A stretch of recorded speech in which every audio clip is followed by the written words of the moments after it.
I was a secondary science teacher for 15 years, so I've got lots of first-hand experience of the burden of teacher workload. I think one of the biggest challenges is balancing the demands of planning a really effective curriculum and also marking and tracking progress of students. So my mum was a French teacher, so I used to see the amount of work she had to take home every evening. So I understand the kind of difficulties of the job, but also how rewarding it can be as well. I think there are a lot of things that drain teachers' time, a very long list, but the key kind of ones I think are planning, marking and probably data entry as well. When I talk to the teachers I know, the biggest issue they have is workload, and the thing that eats into their evenings and weekends the most is planning.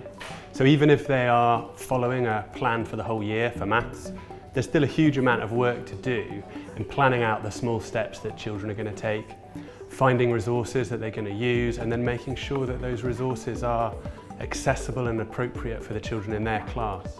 I think my teacher friends would differentiate between activities that really have an impact on pupil progress or pupil well-being and maybe activities that don't. They really care about their students and they're very happy to spend time on things that will have an impact on pupil progress. But what frustrates them is having to spend time on things that perhaps don't. They also find it frustrating when daily activities like marking or planning are more time consuming than they need to be. We have a wide range of resources available to help teachers to manage their workload, particularly around planning, where we have a variety of different schemes of work for all different types of curriculum design, whether that's 2-year Key Stage 3 or 3-year Key Stage 3. We also have 11 to 16 pathways if you're delivering more of a spiral curriculum. We provide lots of resources to help students to understand their exam technique better, so we've recently created walking, talking mocks, and also we've got lots of support material around the exam papers so that teachers can understand the exam papers thoroughly and they don't need to spend time researching that, and they can share that information with their students. So we know planning takes up a lot of teachers' time, and teachers deliver best or most value when they're in the classroom teaching students. So to free them up from the planning aspect of their job, we created the interactive scheme of work, and this is, it basically gives them an order or a teaching order for all the content that they need to teach.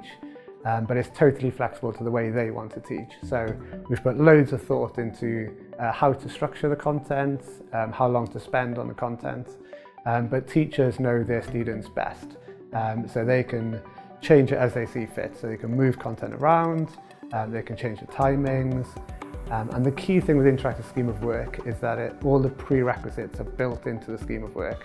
So if they move something around and that causes an issue or a potential issue, then that's clearly flagged to teachers. So that really gives them a safety net to be flexible with how they teach their content. To help with workload, we set up a teacher partner programme for Power Maths for teachers to advise us on how we can make a practical difference to the biggest pain points that they face. And when you look at the materials for Power Maths, you can really tell.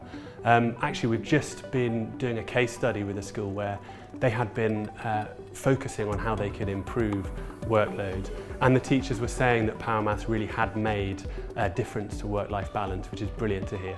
When we were creating Power English Writing, we were very conscious that it represented quite a different approach to what many teachers would be used to, and therefore there would be an initial investment of time in reviewing the resources, perhaps having the professional development course and getting used to the approach. So bearing in mind that initial investment of time, we wanted to make sure that once it was up and running, it was really easy to use. So Power English Writing has just launched, but it's very customisable.